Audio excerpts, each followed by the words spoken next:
அதனால ஒரு விஷயத்தை கான்ஃபிடென்ட் பண்ணி கொடுத்தாங்க. நல்லபடியாக இது வரைக்கும் கொண்டு வந்து சேர்த்துருக்கேன். தேட்டர் கொண்டு வந்து நல்லபடியாக சேர்த்துருவேன். ஆனால் அவருக்கு பிடிச்சால நல்லபடியாக அதுக்கு உண்டான படத்துக்கு என்ன தேவையோ அனைத்தும் இது கொடுக்கணும், கொடுக்கக்கூடாது, இது அப்படின்றது ஒரு பின் ட்ராப் கூட நான் அது பண்ணதில்லை. படத்துக்கு என்ன தேவையோ என்ன ஆர்டிஸ்டும் சரி எந்த ஒரு விஷயத்தையும் இது இல்லாமல் நல்லபடியாக பெரிய லெவலில் நல்லபடியாக செலவு பண்ணி படம் பண்ணி சாருக்கு, ஏன்னா இதெல்லாம் பண்ணாதான் சார் ஒரு படம் நல்லா பெருசாக பண்ணாதான் நல்லா இருக்குன்றதுக்காக எல்லாத்தையும் பண்ணி நல்லபடியாக பண்ணி முடித்தேன். முழுக்க அவர் எனக்கு ஒரு எந்த ஒரு ஹீரோவும் இப்படி பண்ண மாட்டாங்க. எனக்கு அவர் ஃபஸ்ட் டைம் எனக்கு இப்படி ஒரு விஷயம் பண்ணதால எனக்கு அவர் கடவுளை நான் நன்றி சொல்லிக்கிறேன். Thank you sir. அதுக்கப்புறம் நான் சினிமா வந்ததுலேருந்து ஒரு ஃபர்ஸ்ட் கேஷியராக தான் இருந்தேன். அதுக்கப்புறம் ஒரு மேனேஜராக ஒரு அந்தஸ்து வந்தது என்னுடைய சிவா சார், அம்மா கிரியேஷன். நான் வளர்ந்த இடம் ஒரு 10 வருஷமா அங்கே தான் சார் ஆஃபீஸில் தான் இருந்தேன். சார் தூரத்துலேருந்து ஒவ்வொரு நிமிஷம் பார்ப்பேன் சார் என்னென்ன பண்ணுறாங்க. எனக்கு ரொம்ப பிடிக்கும். அதனால அவரை பார்த்து நான் வளர்ந்துருக்கேன். அவர் எனக்கு ஒரு ரோல் மாடலாகவும் எனக்கு ரொம்ப பிடிக்கும். சிவா சாருக்கு ரொம்ப நன்றி சார். அதுக்கப்புறம் செல்வமணி சார் ஆஃபீஸில் தான் வேற ஒரு படம் 2-3 வருஷமா நான் ஒர்க் பண்ணிட்டு இருந்தேன். அப்போ பார்த்தீங்கன்னா செல்வமணி சாரோட அவரோட அப்பப்போ அட்வைஸு நிறைய வாட்டி நிறைய விஷயம் ஷேர் பண்ணி பேசியிருக்காரு. அவரோட உயரத்துக்கு நம்மக்கிட்ட நல்லபடியாக பேசி கூட இருந்து பேசி நல்லபடியாக பண்ணும்போது பார்த்தீங்கன்னா எனக்கு ரொம்ப சந்தோஷமா இருந்தது. அவரும் ஒரு விஷயத்துக்கு எனக்கு ரொம்ப என்கரேஜ் பண்ணுறதும் நல்லா வரணும், அடுத்தடுத்து நல்லா பண்ணணுன்றது எனக்கு சப்போர்ட்டாக நல்லபடியாக அறிவுரை சொன்னதுக்கு செல்வமணி சாருக்கு ரொம்ப நன்றி சார். அனைவருக்கும் நன்றி. Thank you sir. அப்புறம் மணிகண்டன் சார் ரொம்ப இம்பார்ட்டன்ட் ரோல் இல்லை. அவருக்கு அப்புறம் தான் அந்த கதையை நகரும். சரிங்களா? அவர் ரொம்ப நல்லபடியாக பண்ணி வச்சிருக்காங்க. ரொம்ப நன்றி.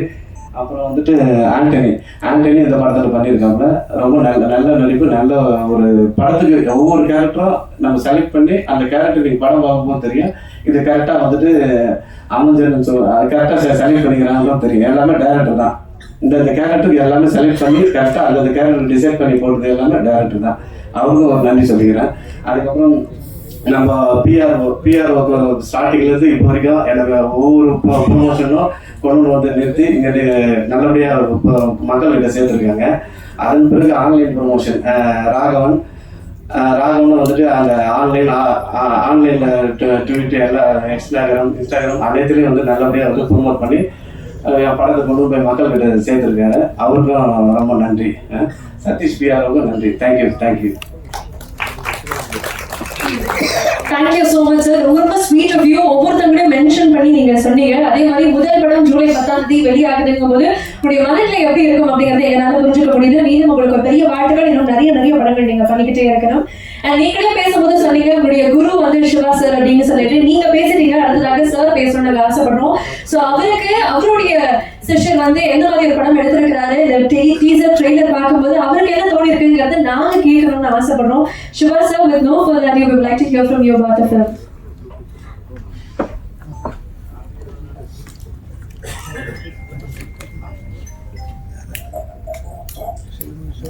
அனைவருக்கும் இனிய மாலை வணக்கம். பாண்டியன் தயாரிப்பில் வந்திருக்கிற அந்த படம் ரொம்ப ஒரு பெருமையான ஒரு தருணம். அது பாண்டியன் என்னுடைய நிறுவனத்தில் நீண்ட நாள் பணியாற்றி இருக்கிறார்கள். இந்த தயாரிப்பு நிர்வாகிகள் என்ன பிரச்சனை இருக்குன்னு கேட்டிங்கன்னா, திறமையானவன் நேர்மையானவன் இருக்க மாட்டாங்க, நேர்மையானவன் திறமையானவங்க இருக்க மாட்டாங்க. இந்த ரெண்டுமே சேர்ந்து தான் பாண்டியன். உச்சகட்டமான ஒரு நேர்மைக்கு எடுத்துக்காட்டுன்னா அது பாண்டியனை சொல்லலாம். அப்படி ஒரு ஹார்ட் ஒர்க்கர், திறமையானவர், அன்பானவர், ரொம்ப ரொம்ப ஒரு எமோஷனலாக கனெக்ட் ஆகிற உடனே டக்குன்னு சத்தமே தான் சொல்கிற உடனே கண்டு தெரிய வந்தோம். அந்த மாதிரி ஒரு மென்மையான ஒரு இதயத்துக்காரன் பாண்டியன். இந்த படத்தை ஆரம்பிக்கும் போது என்னடா செஞ்சிருவியா அப்படின்னு கேட்டதில்ல, ஸ்டார்ட் பண்ணிடுவேன். சரி, ஓகே. அந்த மாதிரி ஒரு கொஞ்சம் போராட்டமாக இருந்தாலும் கூட கொஞ்சம் சரியான பதையை கொண்டு எடுத்து 3வது ரிலீஸ் கொண்டு வந்ததில்ல. கண்டிப்பாக பாண்டியனுடைய ஒரு அண்ணன் சாணத்திலிருந்து நான் ரொம்ப பெருமைப்படுறேன். பாண்டியனுக்கு இனிமேல் இந்த படம் நிச்சயமாக லாபகரமாகவும் எனக்கு உள்ள சூழ்நிலைகள் நல்லாவே இருக்குது. இந்த படத்துக்கான எதிர்பார்ப்புகளும் ஓரளவுக்கான வியாபாரமும். அந்த வகையில் பாண்டியன் எல்லாரும் வந்து அடுத்தடுத்து படங்கள் எடுத்து நிறைய வெற்றிகளையும் புகழையும் பணத்தையும் சம்பாதிக்கும் வாழ்த்துக்களை நெஞ்சாக தெரிவிச்சுக்கிறேன்.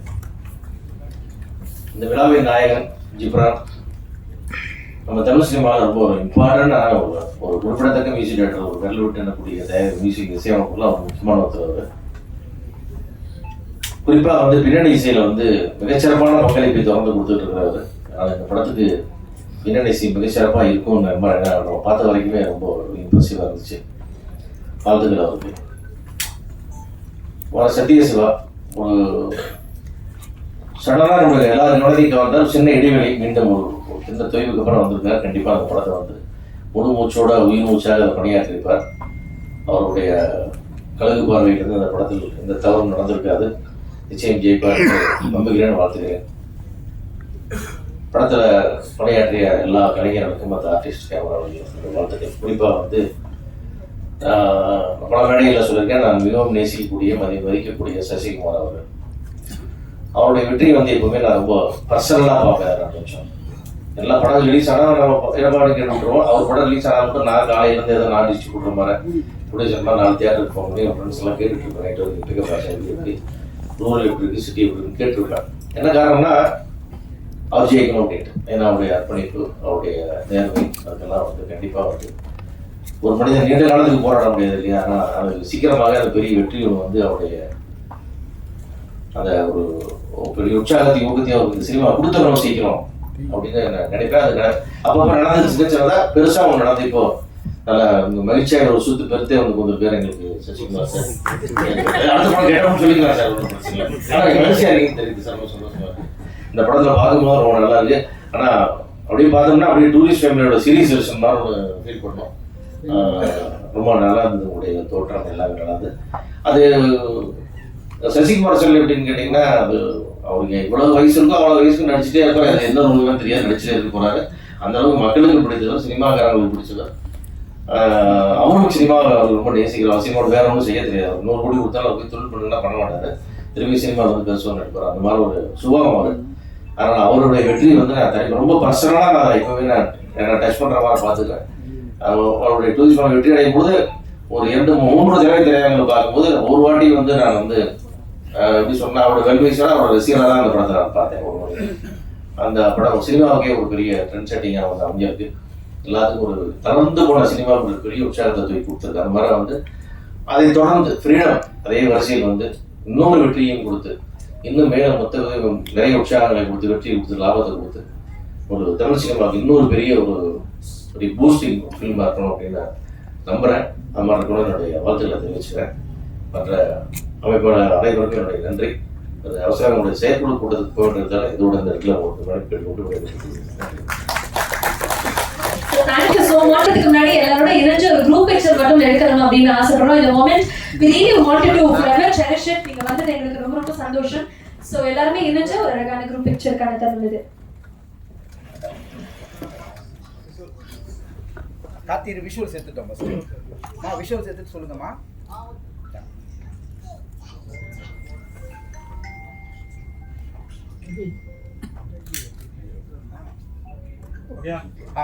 Photo sir. Karthi send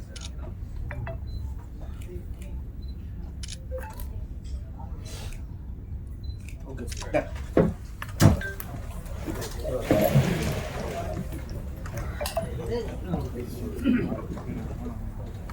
Okay,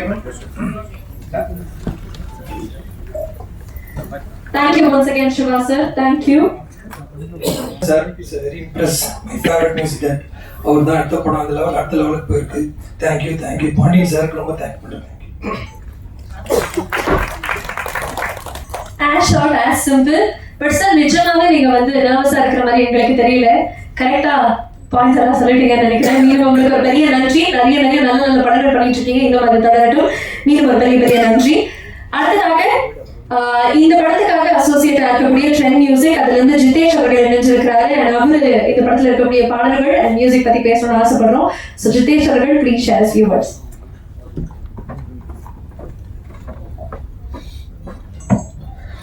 வந்திருக்க பிரஸ் அண்ட் மீடியா எல்லாருக்கும் வணக்கம். மேடையில் இருக்க காஸ்ட் அண்ட் க்ரூ அண்ட் விழாவை சிறப்பிக்க வந்த செல்வகுமார் சார் அண்ட் இப்போ கிளம்பின சிவா சார் எல்லாருக்கும் வணக்கம். இந்த படம் வந்து ஆக்சுவலி ரொம்ப லாங் முன்னாடியே நாங்கள் பேசி ஆரம்பிச்சு படம் ஷூட்டில் இருக்கும்போதே நாங்கள் சைன் பண்ணிட்டோம் மியூசிக். அதுக்கு காரணமாக இருந்தால் முன்னாடி சங்கர் இங்கே இருக்காருன்னு நினைக்கிறேன். அவருக்கு ஒரு நன்றி. ஏன்னா அவர் தான் producer and director sir refer பண்ணாரு. அண்ட் முக்கியமாக ப்ரொடியூசர் சார் ரொம்ப தேங்க்யூ. ஏன்னா அவர் ரொம்ப கஷ்டப்பட்டு அவர் ரொம்ப வருஷம் ஹார்ட் ஒர்க் பண்ணி இந்த படத்தை ஒரு ப்ரொடியூசராக இருந்து எவ்வளோ ஹார்ட் ஒர்க் பண்ணி கொண்டு வந்திருக்காருன்னு தெரியும். ஸோ நீங்களாம் அந்த படத்துக்கு கண்டிப்பாக சப்போர்ட் பண்ணணும். நல்லதாக பார்த்து எழுதுங்க. நீங்கள் எழுதுறதுல தான் ஆடியன்ஸ் உள்ளே வராங்க. அண்ட் முக்கியமாக என்னோட ஃபேவரட் மியூசிக் டைரக்டர் கூட நான் ஒரு பிஸ்னஸ் பண்ணுறேன்றதுல ரொம்ப வெரி ஹாப்பியாக. அவர் நீங்கள் இப்போ பார்த்ததுல வந்து 2 சாங் பார்த்துருப்பீங்க. அது மட்டும் இல்லாமல் ஒரு 3 சாங் இன்னும் இருக்குது.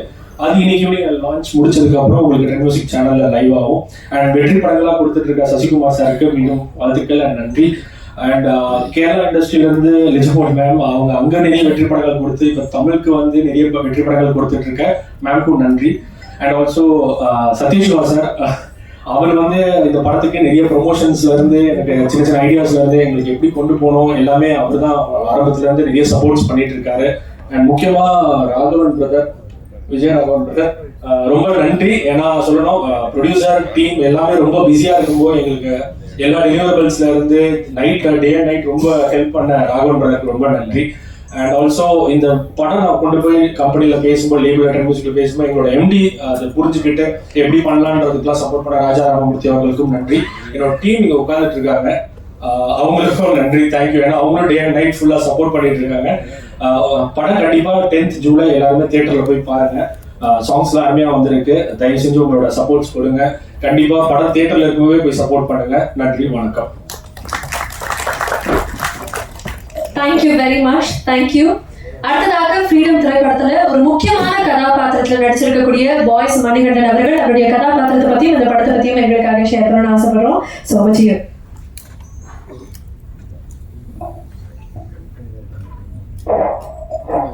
வணக்கங்க. இந்த படம் வந்து ஒரு ப்ரொடியூசர் சாருக்கும் சரி, டைரக்டர் சாருக்கும் சரி, சசி சாருக்கும் சரி, எல்லாருமே ஒரு கைண்ட் ஆஃப் படத்தோட பேர் இப்படி ஃப்ரீடம்னு இருக்கிறதுனால கொஞ்சம் ஒரு போராட்டமாக தான் இருந்துச்சு. பட் அந்த ஸ்ட்ரகிள் எல்லாம் தாண்டி இப்போ வந்து இந்த படம் ரிலீஸ் டைமுக்கு வந்தது எங்களுக்குலாம் ஒரு ஃப்ரீடம் கிடைச்ச மாதிரி தான் ஃபீல் ஆகுது எனக்கு. And I'm very happy to work with Sasi sir. And Sasi sir தான் எனக்கு ஃபஸ்ட்டு ஒரு ஆப்பர்ச்சுனிட்டி மாதிரி முதல்ல ஃபோன் பண்ணி அவர் தான் எனக்கு இந்த ப்ராஜெக்டில் வந்து சேர்த்துக்கிட்டாப்புல என்னோட இன்டர்வியூ வந்து பார்த்து. ஸோ ரொம்ப ரொம்ப சந்தோஷம் சார் கூட ஒர்க் பண்ணுறது. And thank you Sathyasiva sir and producer சாருக்கும் தேங்க்ஸ். அண்ட் கோ ஆர்டிஸ்ட் எல்லாருக்கும் தேங்க்ஸுங்க. தேங்க்யூ. எங்களுக்காக ஒரு வார்த்தைகள். பாண்டியன் சார், மேடையில் இருக்கிற சொல்லுவாங்க சார். பாண்டியன் சார் வந்து ஆஃபீஸில் கூப்பிட்டு இந்த மாதிரி படம் ஆரம்பிக்க போகிறோம்னு சொல்லிட்டு போகிற ஒரு அட்வான்ஸ் கொடுத்து அதில் ஆரம்பித்தது ஜூலை 13, 2022 ஸ்டார்ட் பண்ணி பூஜை போட்டு. ஆனால் அது உங்களுக்கு ஸ்க்ரீனில் பார்க்கும்போது தெரியாது. ஒரு தயாரிப்பாளராக, ஒரு மேனேஜராக இருந்துட்டு, ஒரு ப்ரொடக்ஷன் மேனேஜராக இருந்துட்டு ஒரு தயாரிப்பாளராக ஆகிறது எவ்வளோ பெரிய ஸ்ட்ரகிள் என்னன்னு தெரியும். அதை தொடர்ந்து அந்த படத்தை விடாமல் ஒரு அவரோட ஸ்ட்ரகிள், அவரோட சூழ்நிலை, ஷூட்டிங் நடத்துகிற ஒவ்வொரு நாளும் அவர் போராடுறது எல்லா விஷயமும் இன்னைக்கு இந்த ட்ரெய்லர்லேயும் அந்த சாணியை பார்க்கும்போது எதுவுமே தெரியல. உண்மையாகவே அவ்வளோ கஷ்டம். இதுக்காக ப்ரொடியூசர் ஆகும். டைரக்டர் சார், இதுக்கு மேலே வேலை பார்த்த டைரக்டர்லாம் கொஞ்சம் ஸ்மார்ட்டில் கொஞ்சம் அமைதியாக இருப்பாங்க, இதாக இருக்கும். ஃபஸ்ட்டு ஒர்க் பண்ணுறது எனக்கு கொஞ்சம் சிரமமாக இருந்தது. அப்படியே நான் என்னடா அது ஆல்ரெடி ஸ்மோக் பண்ணிட்டு இருந்தேன், செயின் ஸ்மோக்கை நான் விட்டேன். இதில் தான் வந்து நான் மறுபடியும் பழக ஆரம்பிச்சு. இல்லை கண்டினியூ பண்ணலை, அது முடிச்சுட்டு போய் ஏதாவது ஒன்று பண்ணணும். இப்போ அப்படியே கூலாக இருக்குன்னு ஏதாவது ஒரு சேஃபாக அடிச்சுட்டு இருக்கோம். பக்கத்தில் குணா இருப்பார். இது மாதிரி பயங்கர ஸ்ட்ரகிளாக நிறையா ஹேண்டில் பண்ணுறது. அவர் எப்படி அவர் சொல்கிற மாதிரி நம்ம பண்ணுறதுன்றது ஒரு இது இருந்தது. பயங்கர கஷ்டமாக இருந்தது. எனக்குமே வந்து ஒரு நடிகராக நம்ம ஒரு படம் கமிட் பண்ணும்போது யார் ப்ரொடியூசர், யார் டைரக்டர், யார் ஹீரோவாக பண்ணுறோம் இதெல்லாம் பார்த்துட்டு சரி நம்ம இந்த ப்ராஜெக்ட் பண்ணுறோம்னா இதுக்கு இடையில வேறு எதுவும் பண்ணிடுவாங்க, சரி இது ஒன்று நமக்கு ஒரு நல்ல பேர் வரும் அப்படின்னு சொல்லி தான் மற்றவங்க எப்படின்னு தெரியல. நான் கமிட் பண்ணுறது வந்து பாரத ஃபுல்லாக கமிட் பண்ணுறது கிடையாது. ஒரு 5 படம் வந்ததுன்னா சரி இது ஒன்று பண்ணுவோம். அதுக்கிடையில் வேறு அது கமிட் ஆகும்போது கேட்டுறது, சார் எனக்கு இப்போ வந்து ஆகஸ்டோட முடியுமா சார், இல்லை செப்டம்பர்னா சொல்லுங்கள், அந்த ஒரு மாதம் நான் எதுவும் பண்ணல. ஏன்னா எல்லா படத்துலையும் பண்ணிவிட்டு கண்டினியூட்டியாக ஃபாலோ பண்ண முடியாது. சம்பாதிச்சாலும் பட் நம்ம அந்த ப்ராஜெக்டில் பார்க்கும்போது என்ன நம்மளோட அவுட்புட்டு பெருசாக இருக்கிற மாதிரி இருக்குன்றதுனால ரொம்ப செலக்டிவாக தான் பண்ணுறது. இதில் வந்து டைரக்டர் சார் வந்து கூப்பிட்டான அவரோட இது புரிஞ்சுக்கிட்டு அதுக்கப்புறம் அது சில இதாக இருந்தது. பட் ஆனால் அவர் கூப்பிட்டா வரும்போது சரி இந்த படத்தில் இன்னும் கொஞ்சம் உடனே இருந்துருக்கலாம்ன்ற மாதிரி. தேங்க்யூ சார் அந்த வாய்ப்பு கொடுத்ததுக்கு. ஆர்ட் டைரக்டர் ரொம்ப பிரமாதமான ஒரு ஆமாம். ஏன்னா அங்கே செட்டு நம்ம இங்கே ஆல்ரெடி போட்டிருந்த செட்டில் இருந்து அங்கே நாங்கள் அந்த ஜெயிலில் எப்படி தங்க வச்சுருப்பாங்க, அவங்க இருக்கிற செட்டப் எல்லாமே ரொம்ப சூப்பராக பண்ணியிருந்தாரு. கண்டிப்பாக அந்த வருஷத்துக்கான எல்லா இடத்துக்கும் அவங்களுக்கு வரணும். டிஓபி சார் எப்படி டைரக்டருக்கு எப்படி ஒரு பொறுமையான டீமை கண்டுபிடிச்சாருன்னு தெரில. டைரக்டருக்கு அவங்க அதுக்கு ஏற்ற மாதிரி டைரக்டருக்கு வேலை பார்க்குற லிரிக்ஸ் ரைட்டரு எல்லாருமே அவருக்கு ஏற்ற மாதிரி கரெக்டான ஆட்கள் அமைஞ்சிட்டாங்க. இவர் ஸ்பாட்டில் டைரக்டர் மட்டும்தான் சத்தம் வரும். நமக்கு எப்படின்னா இப்போ ஷூட்டிங் ஸ்பாட்டில் அப்படி கத்தும் போது அப்படி லோ இப்படி வந்து போகும். நடா நைட்டு தூங்குவோம், காலையில் ஷூட்டிங்கா என்ன படம் சத்ய சிவா சார் படமா அந்த மாத்திரை 2 கொடுப்பா அது போட்டு அப்படி ஜெவம்லாம் பண்ணது கிடையாது. அந்த ஸ்பாட்டில் வந்து எந்த ஒரு சத்தம் வந்துடக்கூடாது, எந்த ஒரு நம்ம டென்ஷன் ஆகக்கூடாது, அவருக்கு டென்ஷன் ஆகக்கூடாது. அந்த 4 முடியும் இப்படி தான் கிளம்பி வராது. ஆனால் சில ஷூட்டிங்க்கு நம்ம போகும்போது ஷூட்டிங்காக வேகமாக எடுத்துகிட்டு பேக்கை வச்சுட்டு என்ன தூக்கி ஜாலியாக போட்டு டீயை சாப்பிட்டு வாழையாக நிப்பாட்டு அப்படி போவோம். இங்கே வந்து மட்டும்தான் எனக்கு அப்படியே ஒரு மாதிரி இப்படியாவது முடிச்சிடும்டா அதை இந்த. பட் அவுட்புட்டாக நல்லா வந்துருக்குது. லிரிக்ஸ் 2 பேருமே சூப்பராக இருந்ததுங்க சார். ஆமாம், அந்த இன்னொரு பாட்டு அந்த குழந்தையும் 2 சாரோட கிறிஸ்மஸ் அவங்க பேரோட சின்ன வயசு இது ரொம்ப சூப்பராக இருந்தது. அது அப்புறம் ட்ரெண்ட் மியூசிக் விஜய் சார் அப்படிங்க சார். சார் அவங்க sir Arun Bharathi sir thank you. Ghibran sir சின்ன படங்களுக்கு எப்பொழுதுமே இந்த ரொம்ப பட்ஜெட்டில் ஃபெஸ்டிவல் ஆகுதுன்னா சின்ன பட்ஜெட்டில் சின்ன கடைகள் இருக்குது நிறைய டீனரில். அது மாதிரி சினிமாவுக்கு அவங்களுக்கு ஒரு நல்ல படைப்பு எடுத்துகிட்டு ஒரு பட்ஜெட்டுக்குள்ளே ஒரு மியூசிக் பண்ணுறதுன்னா ஜிப்ரான் சார் தான். எனக்கு ஏன்னா வாகை சூடவாளை ஆரம்பிச்சது, வாகை சூடவாளாவோட ஒர்க்கு பார்த்துட்டா நீங்கள் அந்த வாகை சூடவாளை நம்ம எத்தனை பார்த்தாலும் மியூசிக்கில் நம்ம அழுக வச்சுருப்பாரு. இதுலேயும் அதே மாதிரி லிஜோ மேம்ஸ்க்கு இந்த இப்போ அவங்க பேசுகிறது, அவங்க எங்களை ஏன் தள்ளி விடுறேன் கேட்கும்போது நம்ம அறியாமல் கண்ணிலேருந்து ட்ராப்ஸ் வந்துடும். ஏன்னா இது ஒரு முக்கியமான போர்ஷன் அவங்க லிஜோ மேமுக்கு. ஏன்னா இதுக்கு முன்னால் அவங்க பண்ணியிருக்காங்க ஜெய்பிம், அது நம்மளை ஒரு மாதிரி ரொம்ப கலங்கடிச்சு ஃபீல் ஆனது. ஏன்னா ஜெய்பிமில் வந்துட்டு வெளியில் சூர்யா சார் இருந்து வருவாங்க, இவங்க எங்கே இருப்பாங்க அவங்களை தேடிக்கிட்டே இருப்போம், கேமராவும் அவங்க தேடி வரும். அந்த ஒரு மலையில் போகிறோம் நிற்பாங்க. அது எக்ஸ்ட்ரீமாக நீங்கள் என்ன கண்ட்ரோல் பண்ணி எனக்கு அழுகி வர்றதுனா கூட அவங்களை அப்படியே கிட்டத்தட்ட அதுக்கு ஈக்குவலாக இதில் வந்து அந்த ஈக்குவலாக அதை கூட அதிகமாக தான் அவங்களுக்கு ஒரு பேர் இதில். தேங்க்யூ மேம், நீங்கள் இருக்கிற படத்தை நாங்கள் வேலை பார்த்தே சந்தோஷம். சசிகுமார் அண்ணன் சினிமாவில் இப்போ நம்ம நிறையா இடத்துல பழகிறோம், நிறையா இதோட ட்ராவல் பண்ணுறோம், நிறைய பேர் கூட பேசுகிறோம் பண்ணுறோம். எனக்கு கொஞ்சம் நெருக்கமானவங்களில் வந்து விஜய் சேதுபதியானே, சசிகுமார்னே, அப்புறம் ஜிவி பிரகாஷ் சார், இவங்க 3 பேர். அதில் வந்து சசிகுமார் சாரும் ஜிவி சார் வந்து எனக்கு சினிமாவில் இருந்துக்கிட்டு எப்படி ஒரு சினிமாத்தனம் இல்லாமல் ஒரு எளிமையாக ஒரு பழகிறதுக்கும் சரி, மற்ற எல்லா விஷயத்துலேயும் யதார்த்தமாக இருக்கிறது அவங்க 2 பேரும். நான் இடையில கூட ஒரு இன்டர்வியூ 2-3 கூட சொல்லியிருந்தேன். சசிகுமார்னே ஜிவி பிரகாஷ் சார், அவங்க 2 பேரும் எனக்கு ரொம்ப பிடித்த மனிதர்கள் சினிமா அப்படின்னு. தேங்க்யூ சார், அவங்க கூட சேர்த்து வேலை பார்த்தது. ஏன்னா எல்லாரோட சூழ்நிலையும் இந்த படத்துக்கு உண்மையாகவே இந்த ப்ரொடியூசர் சொன்ன மாதிரி தான். வேறு யாராக இருந்தாலும் இவ்வளோ சப்போர்ட் பண்ண முடியாது. ஏன்னா நம்ம ஒரு கேரக்டர் ஆர்டிஸ்டாக பண்ணுறோம், நம்மளாலே லோ பிபி, ஹார்ட் சுகரு இது எல்லாமே வருது. லீடு பண்ணுறவங்களுக்கு ஏன்னா அது ஃபைட் சீன் வரும், அடிச்சு இது பண்ணுவாங்க, அந்த பிளட் அதெல்லாம் பார்க்கணும்.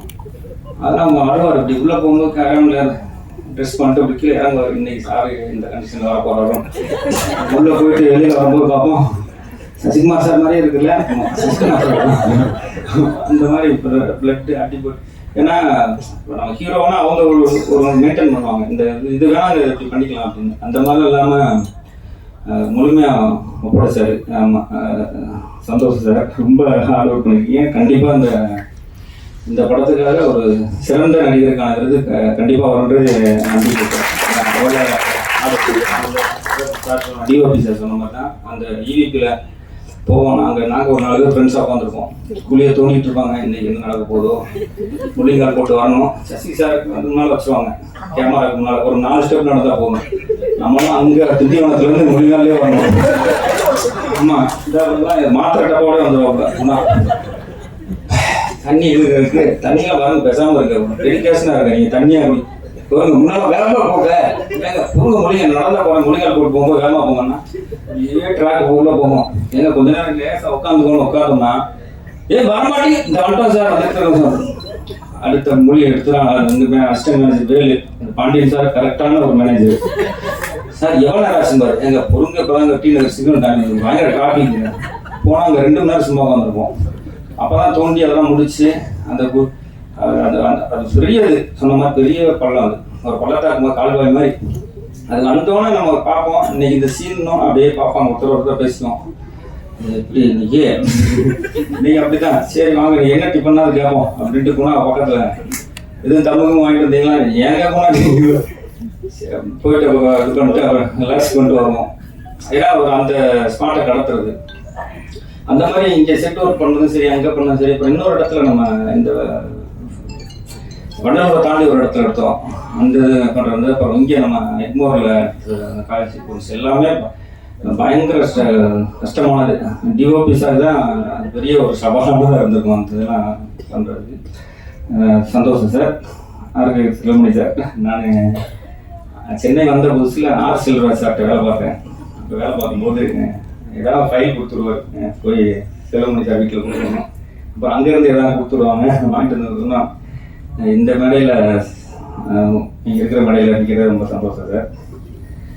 மணிகண்டன் இப்போ பேசின மாதிரி தான், எனக்கு ஒரு 1/2 மணி நேரம் பேசுங்க அப்படின்னா டக்குன்னு வந்து உட்காண்டோம்.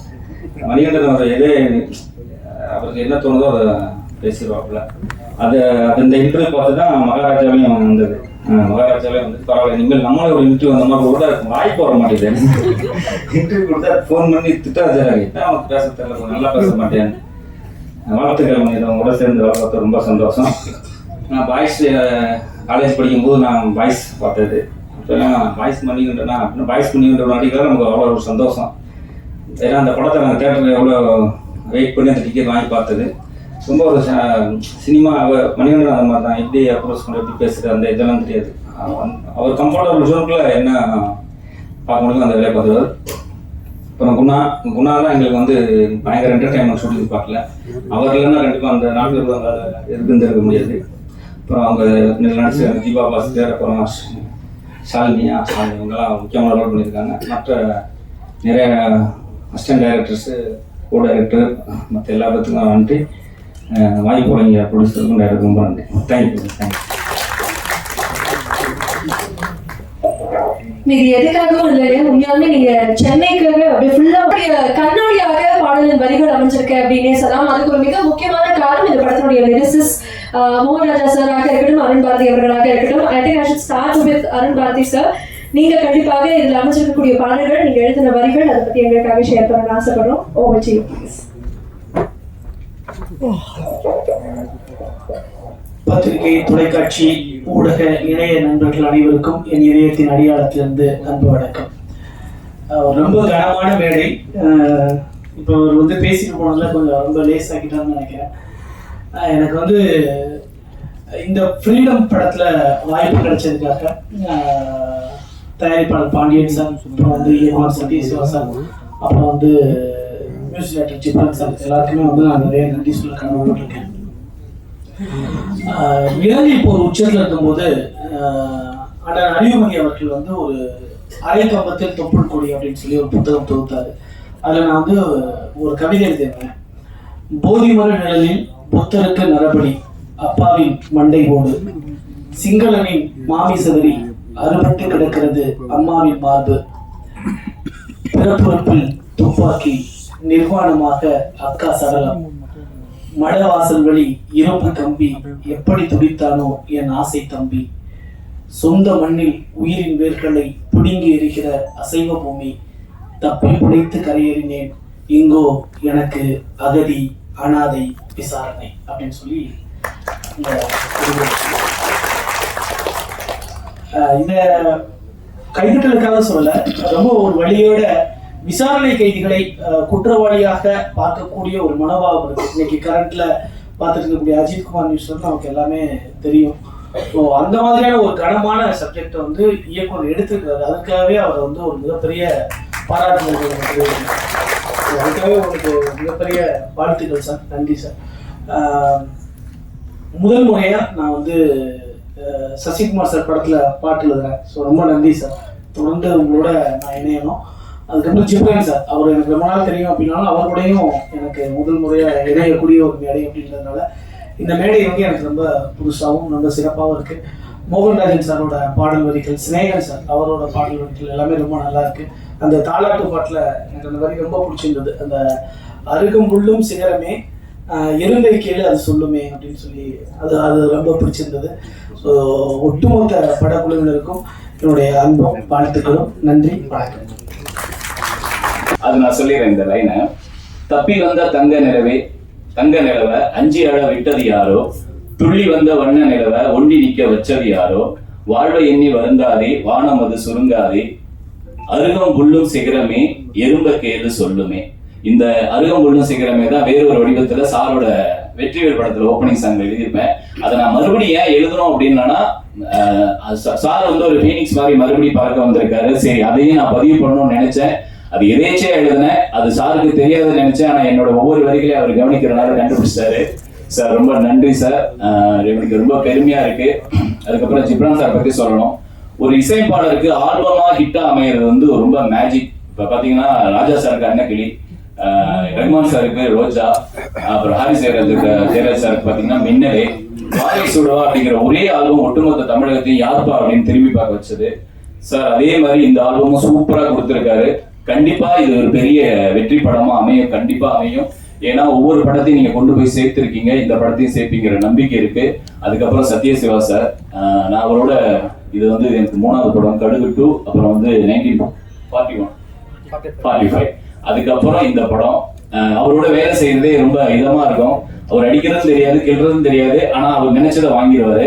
ரொம்ப ரொம்ப ஹாப்பி சார் அவங்களோட வேலை செய்யறதுல.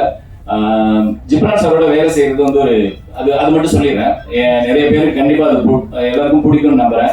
ஒரு பாடல் வந்து சூழல் உருவானோன்னா இவர் தான் எழுதுறான்னு தெரிஞ்சோன்னா அவர் நம்பரை வாங்கி ஒரு வாட்ஸ்அப் குரூப் போட்டுருவாரு. நம்ம பாட்டுக்கு ஆப்ஷன் எழுதி கொடுத்துட்டே இருக்கணும். கடைசியா அப்புறம் எனக்கும் டைரக்டருக்கும் பிடிச்சதை பார்ப்பாரு, அப்புறம் அவருக்கு பிடிச்சதை செலக்ட் பண்ணுவாரு. அதுக்கப்புறம் எங்க 2 பேருக்கும் இங்க 3 பேருக்கும் பிடிச்சது ஓகே ஆகி வந்து அந்த ஒரு வடிவமா வரும். அது எனக்கு ஒரு பெரிய மாபெரும் ஒரு புது அனுபவமா இருந்தது. ரொம்ப ஹாப்பியா இருந்தது. இந்த பாட்டை வந்து வைக்கம் விஜயலட்சுமி ரொம்ப அழகா பாடியிருக்காங்க.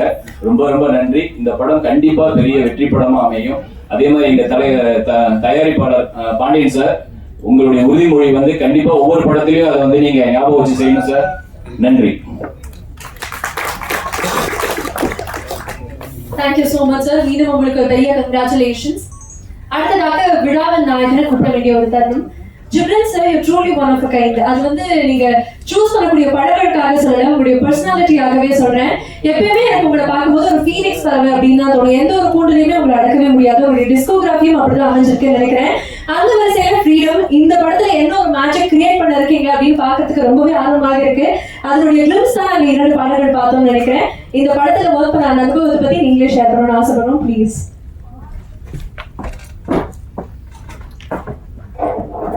எல்லாருக்கும் வணக்கம். ஃபர்ஸ்ட் எல்லாருமே பாண்டியன் சார் பற்றி சொன்னாங்க.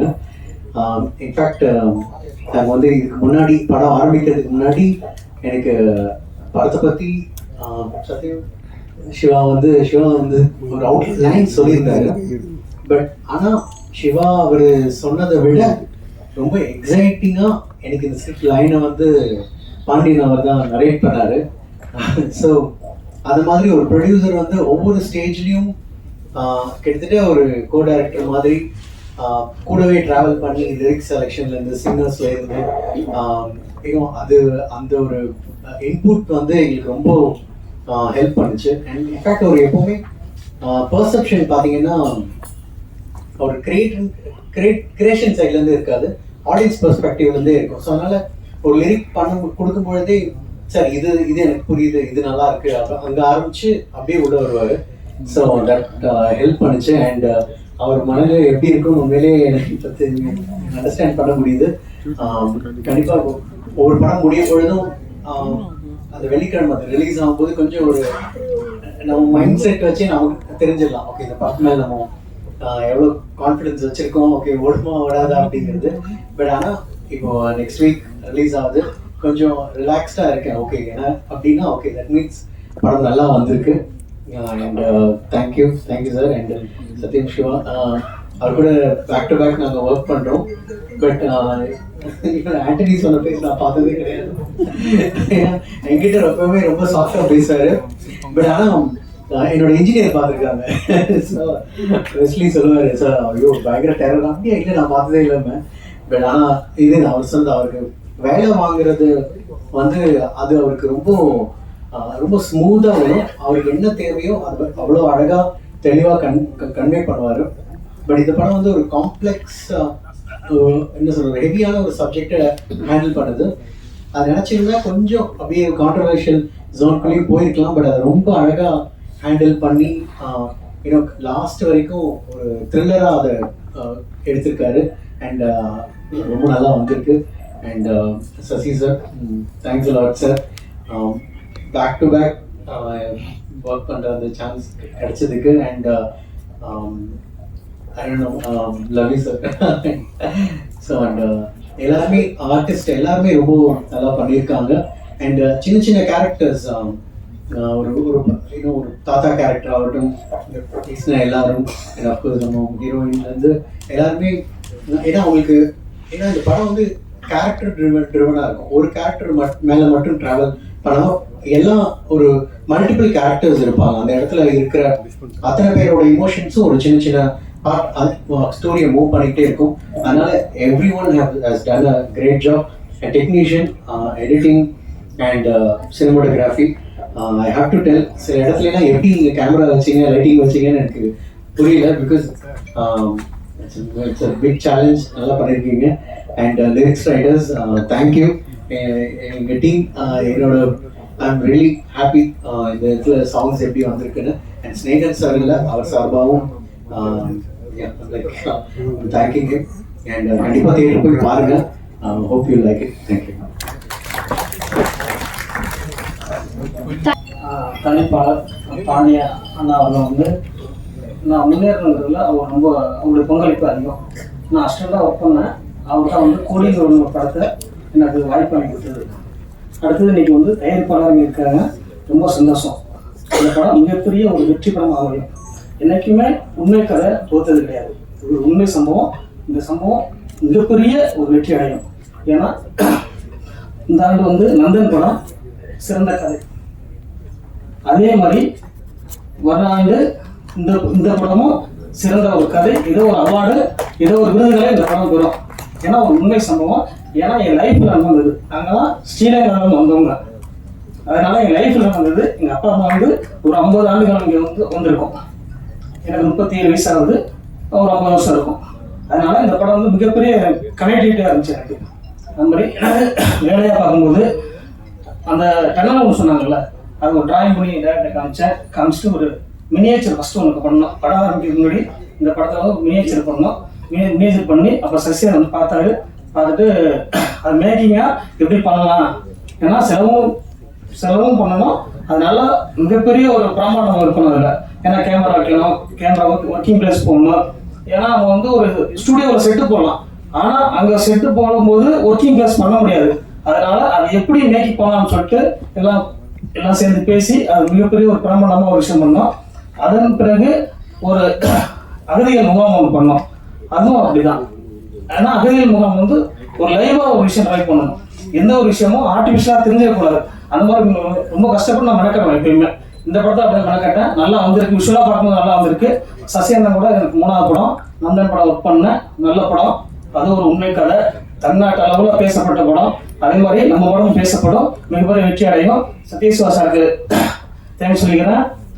கேமராமேன் உதயானந்துக்கு நான் தேங்க்ஸ் சொல்லிக்கிறேன். ஏன்னா நம்ம எப்படினாலும் ஒர்க் பண்ணி கொடுத்துடலாம், ஆனால் அதை அழகாக அந்த ஃப்ரேமில் காமிக்கிறது உதயண்ணன் ரொம்ப அழகாக காமிச்சிருப்பாரு. யாராச்சும் பேர் விட்டு இருந்தால் மன்னிச்சுக்கணும். வணக்கம், நன்றி. Words about your character and your film.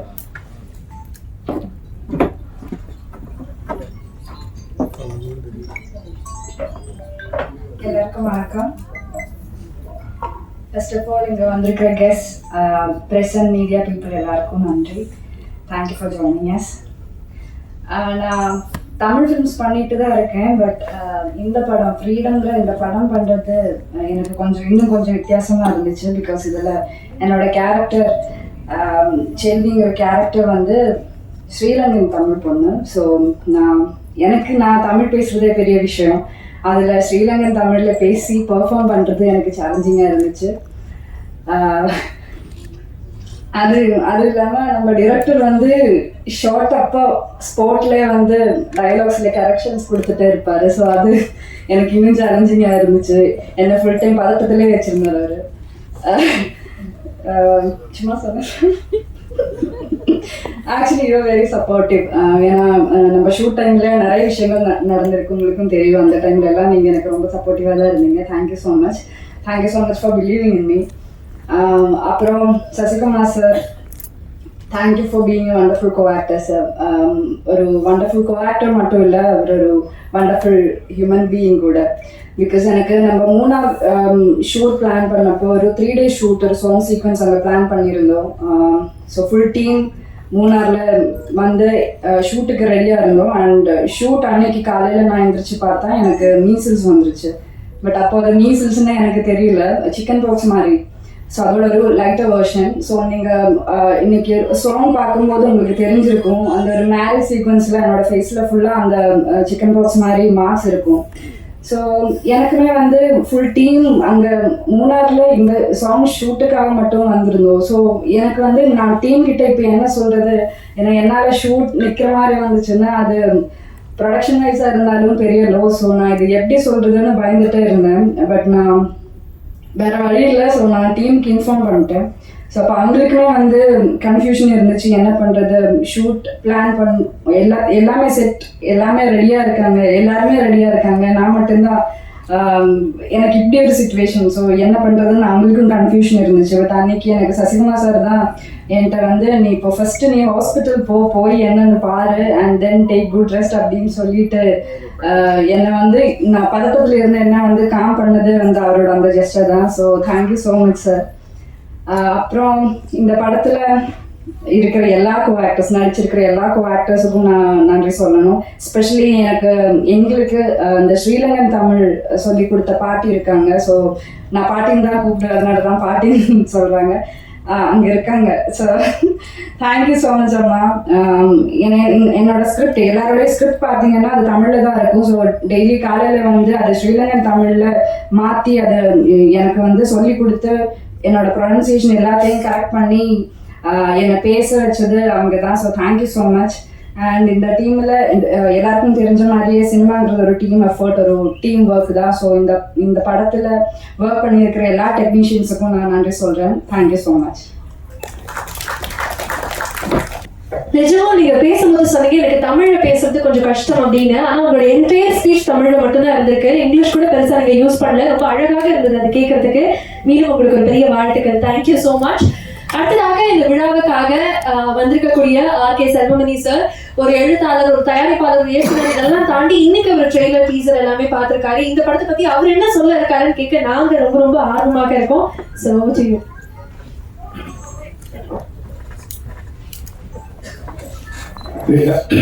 Freedom திரைப்படத்திற்கு இசை வெளியீட்டு விழாக்கு வரை தந்துள்ள நண்பர்கள் அனைவருக்கும் என்னுடைய வணக்கம்.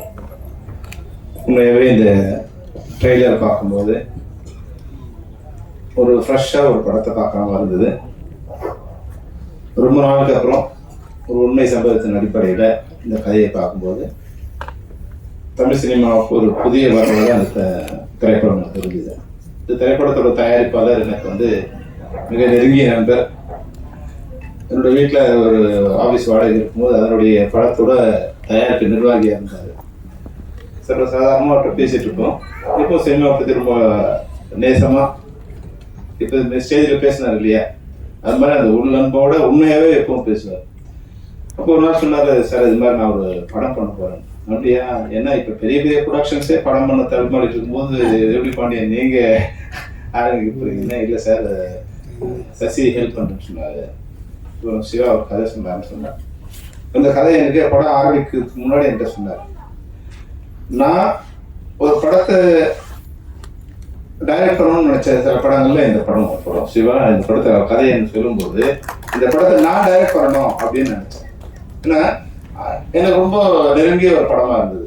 நான் வந்து ரொம்ப வார் ஃபிலிம்ஸ் நிறைய பார்ப்பேன். எனக்கு வந்து லைஃப்ல வந்து கிரேட் எஸ்கேப், பேசேஜ், வேரி குஸ்டர் இந்த 3 படமும் வந்து ஒரு 100 தடவை மேல பார்த்தேன். அதனோட சாயல்ல ஒரு படமும், அதுக்கப்புறமும் உண்மை நிகழ்ச்சியை வேலூர்ல நடந்த ஒரு உண்மை நிகழ்ச்சியை ரொம்ப அழகா வந்து ஃபார்ம் பண்ணி ஒரு மனித குலத்துல ஒரு பகுதியோட ஒரு மனிதர்களோட வாழ்க்கைய ஒரு அழகா வந்து அந்த கதை வந்து விளக்கி சொல்லிருது. யாரோ சொன்னாங்க வந்து சிவா சொன்னதை விட பாண்டியன் சொல்லும்போது ரொம்ப எமோஷனலா சொன்னாங்க. முன்னாடி பேசினவங்க யாரோ சொன்னாங்க. அந்த வகையில ரொம்ப சிறப்பா சொன்னார் அந்த கதையை வந்து பாண்டியன். உண்மையாவே பாண்டியனுக்கு ஒரு நல்ல நேரம் தான். ஏன்னா நல்ல நேரம் எப்படி வரும்னா, அந்த அமையிற சிச்சுவேஷன் வந்து ரொம்ப தானா சேர்ந்து அமையும். ஏன்னா வந்து இந்த படத்துக்கு வந்து ஃப்ரீடம் பேர் வச்சிருக்காங்க. எப்பவுமே ஃப்ரீடம் தான் சாதாரணமா வராது, கஷ்டப்பட்டு தான் வரும். கஷ்டப்பட்டு வந்தா அது ஃப்ரீடம் கிடையாது. எந்த ஃப்ரீடத்துக்கு நம்ம ஆசைப்படுறோமோ அந்த ஃப்ரீடம் தலைப்பு சில நேரங்களில் வந்து அதை நமக்கு தெரியாம அதை தீர்மானிக்கும். ஃப்ரீடம் படம் தலைப்பு வைக்கும் போது அது வந்து அவர் சிரமப்பட்டு தான் அந்த படத்தை வந்து மூவ் பண்ணார். உண்மையா நான் இங்க ஸ்டேஜில் பார்க்கும்போது அந்த சிரமம்லாம் எதுவுமே இல்லாம மிக அழகா வந்து ஒரு பிளான்டு சப்ஜெக்டை வந்து ஒரு 3-4 மாசம் பண்ணா எப்படி வந்து ஒரு ஒழுங்கு நேர்த்தி இருக்குமோ அந்த ஒழுக்கத்தை நேர்த்தி அந்த திரைப்படம் அமைஞ்சிருக்கு. இதுக்கு வந்து உங்களுக்கு அமைந்த யூனிட் தான் காரணம்.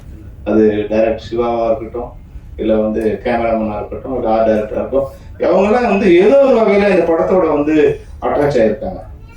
அதுபோல் வந்து நம்ம சசி சாரம் வந்து தயாரிப்பாளர்களுக்கு மிக இணக்கமான, மிக உண்மையான ஒரு நெருங்கிய நண்பராக இருக்கார். ஏன்னா நான் என்னுடைய உதவியாளர் ஒருத்தருக்கு ஒரு கதையை கேட்டேன். அந்த கதை நல்லா இருந்தது. உடனே அவருக்கு ஃபோன் பண்ணி, சசி இது மாதிரி ஒரு கதை இருக்கு கேளுங்க. நான் ஒரு 10-15 பேர் சொல்லியிருக்கேன். அதுல வந்து அடுத்த வாரமே கூப்பிட்டு கதையை கேட்ட 3 பேர்ல சசியும் ஒருத்தர்.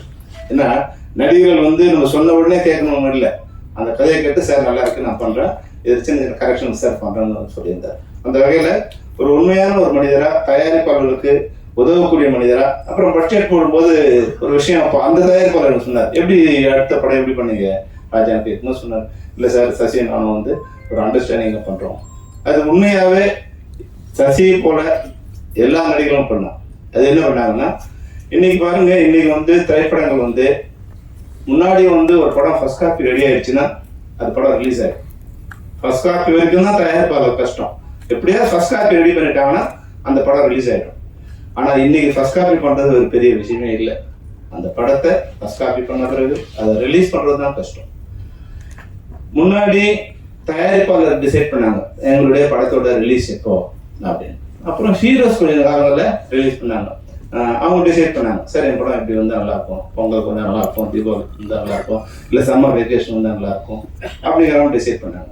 ஆனால் இன்னைக்கு தமிழ் சினிமாவில் தயாரிப்பாளரோ இயக்குனரோ இல்லை ஹீரோவோ யாரும் அவங்க டிசைட் பண்ணுறது இல்லை. இந்த படத்தை முதல்ல ஓடிடி வந்து அவங்க டிசைட் பண்ணுறாங்க. நான் இந்த பட்ஜெட்டு இந்த வருஷம் பட்ஜெட் முடிஞ்சிடுச்சுங்க, ஒரு பெரிய படம், அந்த படம் முடிஞ்சிடுச்சு, இந்த படம் ரிலீஸ் பண்ணணும். நான் ஓடிடி சொல்லிட்டாங்க, இல்லை சார் எங்கள் பட்ஜெட் முடிஞ்சிடுச்சு, நீங்கள் அடுத்த வருஷம் ரிலீஸ் பண்ணீங்க. முடிஞ்ச படத்தை இப்போ வச்சுருக்காங்க. அப்போது இந்த நிலைமை எப்படி வருதுன்னா, அவங்களோட கைக்கு மீறி இந்த செலவு இருக்கு. 100 கோடி 200 கோடி 300 கோடி வரும்போது தயாரிப்பாளர்களால் அந்த இது வந்து ரிலீஸ் பண்ண முடியல. அப்போ வந்து ஓடிடியோ சேட்டலைட்டோ இல்லை டிஜிட்டல் ரைட்ஸோ இந்த வியாபாரிங்க இந்த படத்தை வந்து ரிலீஸ் பண்ணுறது அவங்க டிசைட் பண்ணுறாங்க. அது போல இல்லாமல் சசி மாதிரி எல்லா இயக்குனரும் எல்லா நடிகர்களும் அந்த ஷேர் பண்ணி அவங்களோட தமிழ் திரைப்படங்களுக்கு நீங்க படம் பண்ணுங்க, தமிழ் திரையரங்குகளுக்கு நீங்க படம் பண்ணுங்க. ஏன்னா திரையரங்குகள் தான் சினிமாவோட தாய். திரையரங்கத்தை படம் ரிலீஸ் பண்ணாதான் அது சினிமாவா இருக்கு. என்ன பெரிய வெப் சீரிஸ் பண்ணாலும் டைரக்டா ஓடிடியில் ரிலீஸ் ஓடிடியில் பண்ணும்போது அது ஒரு பெரிய வேல்யூ வராது.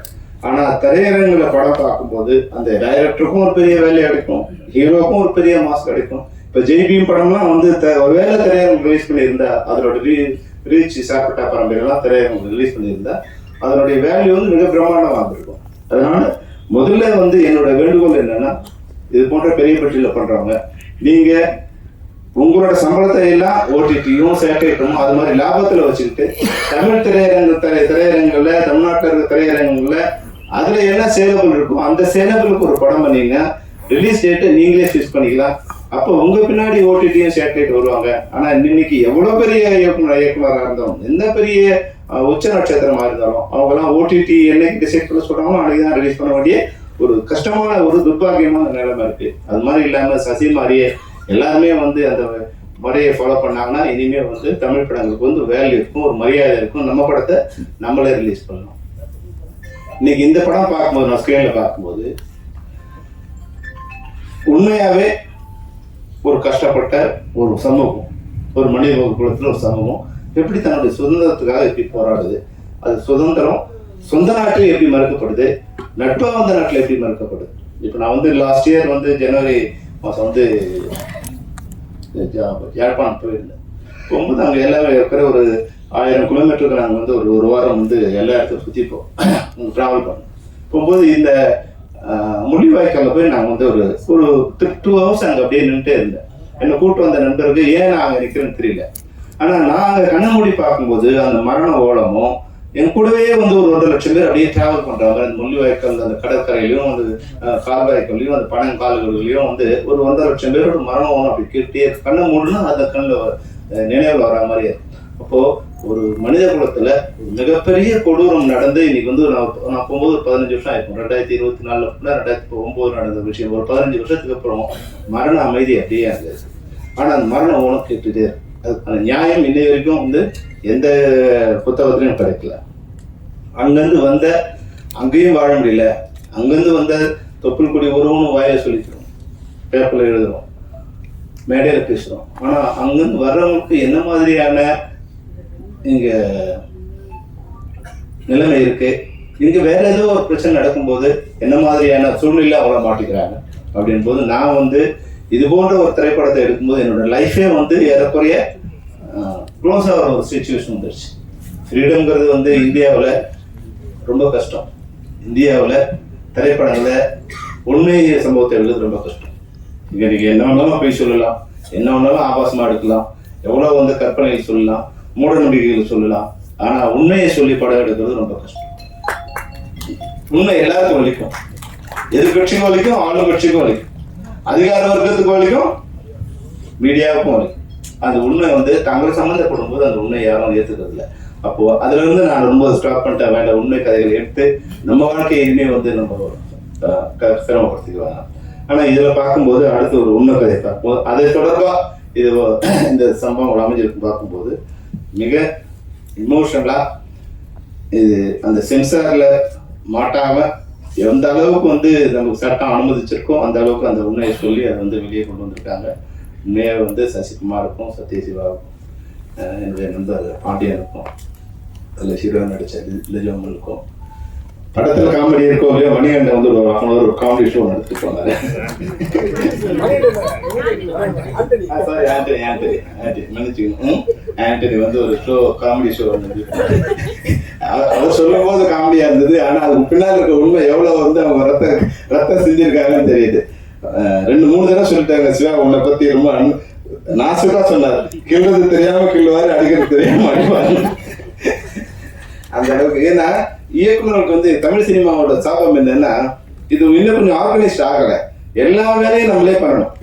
நம்ம வந்து ப்ரொடக்ஷன் வேலையில இருந்து, காஸ்டியூம் ஒர்க்ல இருந்து, மேக்கப்ல இருந்து, ஆர்ட் இருந்து, அவங்க அசம்பிள் பண்றதுல இருந்து, அவங்களுக்கு சாப்பாடு வந்ததா, லேட் சரியான நேரத்துக்கு வந்ததா, யார் வரல, யார் வந்தாங்க, யார் வந்தவங்க வந்து கோச்சுப்பா, வந்தவங்களுக்கு ஷார்ட் எடுக்கணுமா, வராதவங்க வந்து கோச்சு போயிடுவாங்களா, இல்ல வந்தவொடனே யார் ஷார்ட் எடுக்குது, இது மாதிரி பல்வேறு டார்ச்சர்களை வந்து டைரக்டர்கள் இருக்கிறதால நான் பெரும்பாலும் வந்து அந்த ரஃபா ஒரு முகமூடி நான் போட்டுருப்பேன்.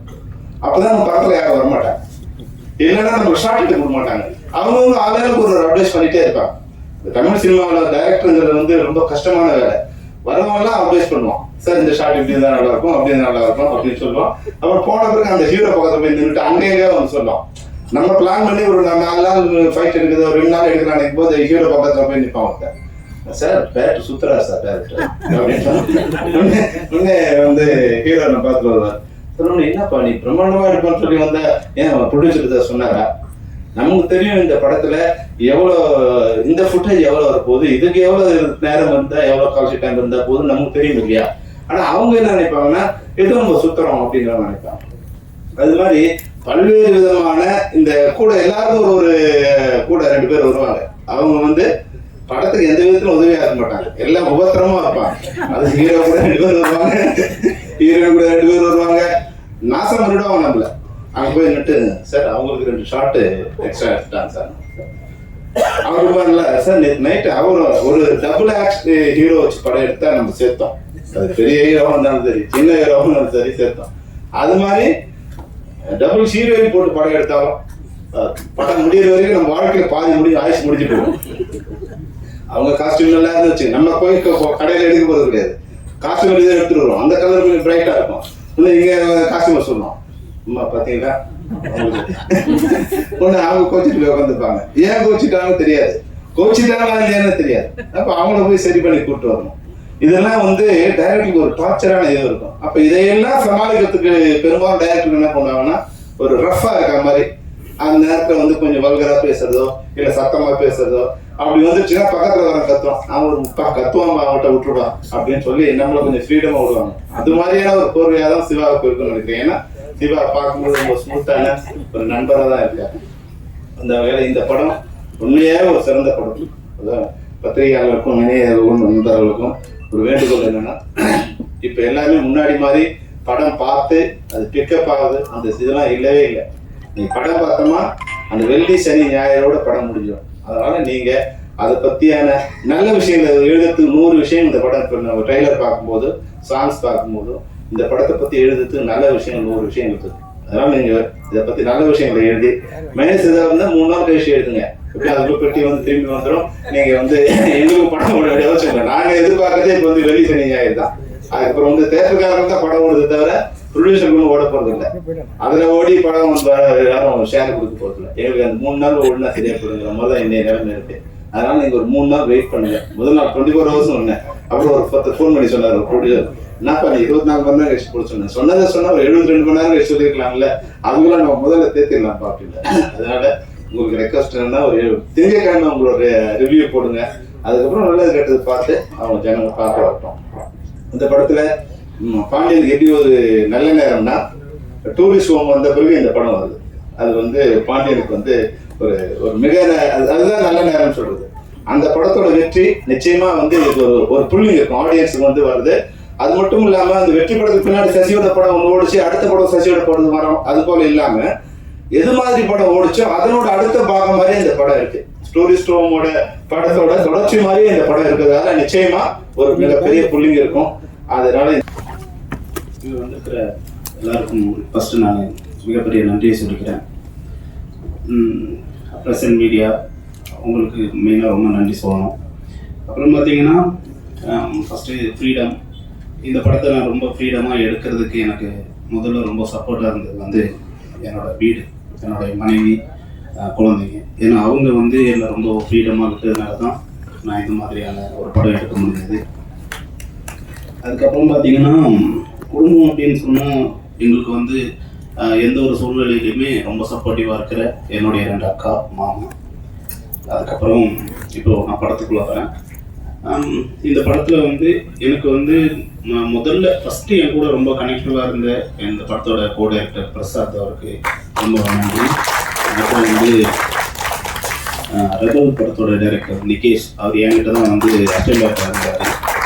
என்கிட்ட வெளியே போனதுக்கு அப்புறமும் கூட எப்போவுமே இன்னும் ஒரு அசிஸ்டண்டாகவே வந்து படம் தொடங்கினதுலேருந்து முடிகிற வரைக்கும் கூடவே இருந்து ரொம்ப ஹெல்ப்ஃபுல்லாக இருந்திருக்கார். அவருக்கு ஒரு பெரிய நன்றி.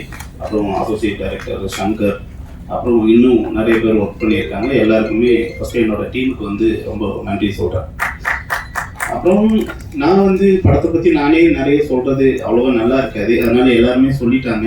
ஸோ வந்திருக்கிறவங்களுக்கு நன்றி சொல்கிறது மட்டும்தான் என்னுடைய வேலையாக நான் நினச்சி வந்தேன். அதை வந்து தயாரிப்பாளர் ஃபஸ்ட்டே அவருக்கு வந்து எல்லாருக்கும் நன்றி சொல்லிட்டாரு. ஸோ இந்த படத்தில் நடித்த நடிகர்கள் இப்போ வந்து நான் வந்து நிறைய பேர் இருக்காங்க. ஸோ அதனால் ஒருத்தராக சொல்லணும்னா ரொம்ப டைம் எடுக்கும். ஸோ இந்த படத்தில் நடித்த எல்லா நடிகர்களுக்கும் என்னுடைய வாழ்த்துக்கள், நன்றிகள். அப்புறம் வந்து பார்த்திங்கன்னா டெக்னீஷியன்ஸ், கேமராமேன் ஆகட்டும், எடிட்டர் ஆகட்டும், ஆர்ட் டைரக்டர் ஆகட்டும், இவங்க எல்லாருமே நான் வந்து என்ன சொல்ல வரேன் அதை புரிஞ்சுக்கிட்டு, அதே மாதிரி பார்த்தீங்கன்னா ஒரு பெரிய பட்ஜெட்குள்ளேயும் போகாமல் ஒரு நம்பகத்தன்மையும் கொண்டு வரணும். அதுக்கு வந்து ரொம்ப கஷ்டப்பட்டுருக்காங்க. அவங்க வந்து ரொம்ப நேர்மையாக வேலை செஞ்சுருக்காங்க. அதனால் அவங்க 3 பேருக்கும் ஒரு பெரிய நன்றிகள் சொல்கிறேன். அப்புறம் ஜிப்ரான் சார் வந்து நிஜமாகவே வந்து ஒரு தவிர்க்க முடியாத ஒரு இசையமைப்பாளர். அதுவும் வந்து பார்த்திங்கன்னா பின்னணி இசையில் வந்து அவர் அடிச்சுக்க நிஜமாகவே ஆள் இல்லைன்னு சொல்லலாம். நம்ம ஒரு விஷயத்தை நம்ம வந்து எடுத்திருப்போம், அதை எடிட் பண்ணியிருப்போம், நம்ம ஒரு ஃபீல்டில் வந்து அது உள்வாங்கியிருப்போம். ஆனால் அவர்கிட்ட போயிட்டு அது வெளியே வரும்போது பார்த்தீங்கன்னா அதுக்கு வந்து வேற ஒரு பரிணாமம் இருக்கும். ஸோ அந்தளவுக்கு நம்மளே எதிர்பார்த்துருக்க மாட்டோம். அந்த ஃபீலை வந்து அவ்வளோ மிக சரியாக கொடுத்துருப்பாரு. அதனால் அவர் கூட நான் கண்டிப்பாக அடுத்தடுத்த படங்கள் பண்ணுவேன். ஏன்னா எனக்கு அவர் கொடுத்த அந்த சப்போர்ட் வந்து ரொம்ப ஜாஸ்தி இந்த படத்தில். Thank you sir.